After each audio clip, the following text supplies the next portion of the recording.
Today we are talking about my documentary camera kit. If you're new here, my name is Jakub and I'm an adventure filmmaker, cinematographer and director. And here on YouTube I share tips on tricks that I've learned on my journey as a filmmaker in order to help younger filmmakers to become better at their craft and to create more meaningful projects. So in the video 2 weeks ago, I've let the community vote on which should be the topic of this video. And as you can see, most people were interested in my camera kit, so that's what we're gonna talk about today. Now, gear is obviously important, but it's not everything. Before you start investing into expensive gear, I would invest in yourself. Focus on improving your skills and knowledge in storytelling, in cinematography, in directing. And then once you hone these skills to a certain level, you can start investing into gear, because that combination of your skills and then high quality gear can really improve the quality of your work, but can also open up doors for bigger and better productions. But now, without a further ado, let's jump straight into the video. I'm gonna divide it into a few categories. We start with the camera, then lenses, then audio, lights, and then the rest of the equipment. Also, let me just show you how the room looks like, because we've recently relocated to Bali and I don't have a proper office yet.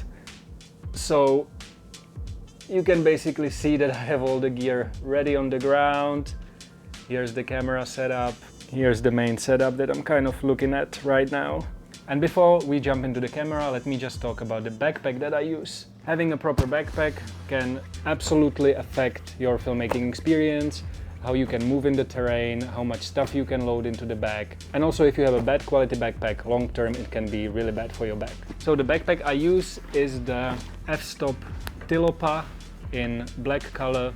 I'm sure that you've heard about this, but basically it has you can open the bag, and then here you have these ICU boxes which are interchangeable. So this is a large one, then I also have one medium one which is around this size, and you can take them out, put them in depending on the situations that you're currently in. And usually I can fit all my camera gear that I need for the day into this backpack. I put the tripod on the side, and overall it has just been such a good investment. So if you're looking for a good quality backpack, definitely check f-stop. And now let's talk about the camera. So this is my main cinema camera as of right now. I got it about 2 months ago, and it's the Kinefinity Mavo LF Mark II, which is a 6K full frame camera with interchangeable mounts, XLRs, V-mount power, SSD media, and many other functions. If you would want to see a more detailed breakdown of this camera, then you can check it right here on my channel. And so far I've been extremely happy with the camera. It's very versatile. I really enjoy the shooting experience, and I absolutely love the color science. So this is my main camera body. Now, I've decided to invest into this camera about 3 months ago, but for the previous 3 years I was shooting with Lumix S1, which is 4 or 5 years old camera, and most of the work that I've created prior to this summer was shot on that camera. So you can see that you don't necessarily need a cinema camera to be able to create high quality work. Now, the second camera that I always carry with me is the Fuji X100 F. This is a photo camera and I absolutely love it. It's great for BTS, it's great to take portraits, landscapes, and overall shooting photography with this is just very, very enjoyable. It's very lightweight and small, so I can almost always push it somewhere into the backpack and have it with me as a photography camera. Now, the third camera that I'm carrying with me is this GoPro Hero 8. I just use this to shoot BTS. You know, sometimes I can mount it on my main camera to get interesting point of view for a BTS, or because of this little kind of vlogging module, I can get a pretty decent audio out of it. And it's just so much easier to vlog with this rather than carrying around a DSLR. So I find it extremely useful, especially if you're on expeditions and you want to get some nice behind the scenes or vlogging for a YouTube video. Now, another piece of equipment that would count into a camera department is my DJI Air 2S. And I don't always carry this with me, but on some shoots it's nice to have, especially again if you're shooting in remote locations. It just gives you a nice perspective.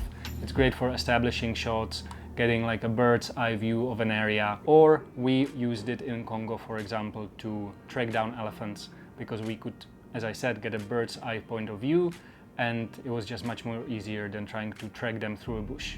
So having a drone can be very useful, but again, I don't carry it always, depending on the project. Now, together with the cameras, obviously come batteries. So for the Mavo, those are V-mount batteries from Kinefinity. I have 2 of these, and then I have 2 FX line batteries. One of them is actually powering the monitor, so you can see it right here. These are great, super small, and you can also power your laptop or other devices with it. And then let's talk about filtration. So for ND filters, I use the Tilta Mirage Variable ND, which is absolutely great. It's a super lightweight matte box. I'm usually just using the ND, but if you would want to add other filters, you can buy kind of another unit which you screw on here, and then you would have 2 filter slots. All right, what's next? Then I have a few more other filters. I have some adapter rings here. I have a Promised 1/8 and Promised 1/4. I don't use those that often anymore, but it's nice to have them sometimes, depending on the look that you're going for. So I usually carry this with me as well. And the next is a little tool bag. The stuff that I have inside, it's actually really messy. Let me just put it out here. I have a Swiss Army knife here. I have some Allen keys, and then I have some tapes. These are great if you're shooting interviews and you need to mark the tripod on the ground, or if you need to mark your gear. Sharpie, always have a Sharpie, super useful. Then I have these, and then I have some bongo ties, which are good if you need to organize your cables on the camera. And then I have these, you know, plastic kind of quick straps. I actually don't know how you call them in English. You'll be surprised how often I use these to attach things. I also have a blower which goes inside here, a bunch of screws, you never know where these can be useful, and then of course tools to clean the lens. And so yeah, this is a little tool bag that I always have. Last but not least, I've been trying to use shoulder rig a little more. This is not something I always carry with me. I always carry one handle because I like it on the side of the camera. But if I'm shooting documentary, I actually enjoy having a shoulder rig, because apart from being able to put it on your shoulder and stabilize your camera much better, you can also stick this into your hip and then have sort of a hip height camera angles, but a little more stabilized than just handheld. So shoulder rig. This is obviously quite heavy, but if I can, I'll bring it with me, and I use it depending on the situation. So that's for my camera kit. Next thing, lenses. So my favorite lenses are Canon FD lenses. I use these very often, and if I'm shooting something where I know that I'll have time to switch lenses, then I'll always carry these with me. I have the 50 1.4, which I cine-modded into EF mount. I have the 24, also cine-modded into EF. And then I recently got a 20mm, which I really enjoy using. This one is FD mount, but eventually I think I'm gonna cine-mod it as well. So this is a nice set of 3 lenses. I'm now looking at the 35 and the 85, and then I would basically have a full set. If I'm shooting a lot of run and gun, and I know that I might need a zoom lens, I'll use my Sigma 24-70 f2.8, which I'm currently shooting on right now. And that's it in terms of lenses. Quite minimal setup, but that's how I like to roll. I don't like to carry too much equipment with me. So these small Canon FD lenses are perfect for most of my projects. Next thing, audio equipment. So for audio equipment, again, I have one little pouch, and then in there I have my Zoom H5 recorder. I have a tape, which I use for lav mics. I have a jack to XLR connection, so I can plug my lav mics to the Kinefinity camera. And then I have my lav mics, which is the Rode Wireless Go, but I'm currently using them. One is here, this is the mic right here, and then the second one is on top of the camera. And as a boom mic, I have the Sennheiser MKE600, which is a great shotgun mic. I usually use this one if I'm shooting interviews, because it goes into XLR, so it can go straight into the camera. I also have the Rode NTG Video Mic Plus, but I just gave that one to a friend because he needs it for a documentary project. And that one I usually use on my Lumix S1 if I'm doing some vlogging or those sort of things. And so that's in terms of audio equipment. One recommendation, get a medical tape because it's sweat resistant, so it allows you to tape the cable from the lav mic to someone's body.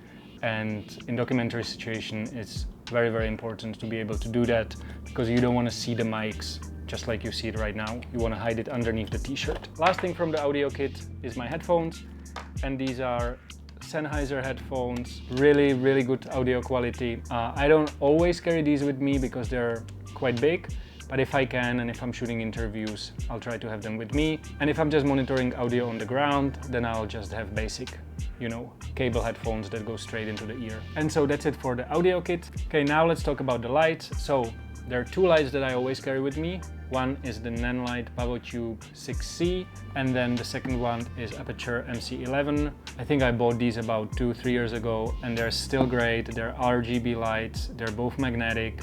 They have effects inside, so you can use them to create, you know, a bonfire effect, a TV effect, and obviously you can control the color temperature. So very small, very portable, and if you learn how to use them, they can also be very powerful. Apart from these two lights, I usually try to work with natural light, and so I always carry shower curtain because it's a cheap diffusion, softens the light if you put it in front of the window. It can be used to reflect, and it can also be used to just put it on the ground, throw your gear on it if there's a situation where, you know, maybe there's mud on the ground. And because it's shower curtain, when you come back from the shoot, you can just literally wash it in the shower. You have a Velcro straps right here, so I can strap it on the door or on the window, and so on and so forth. And the last piece of my lighting kit is a 5-in-1 reflector, which is also great, super versatile.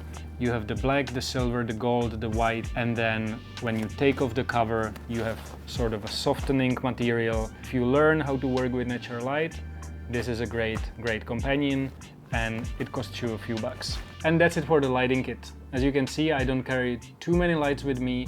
If I need to rent lights for interviews and so on, I usually do it.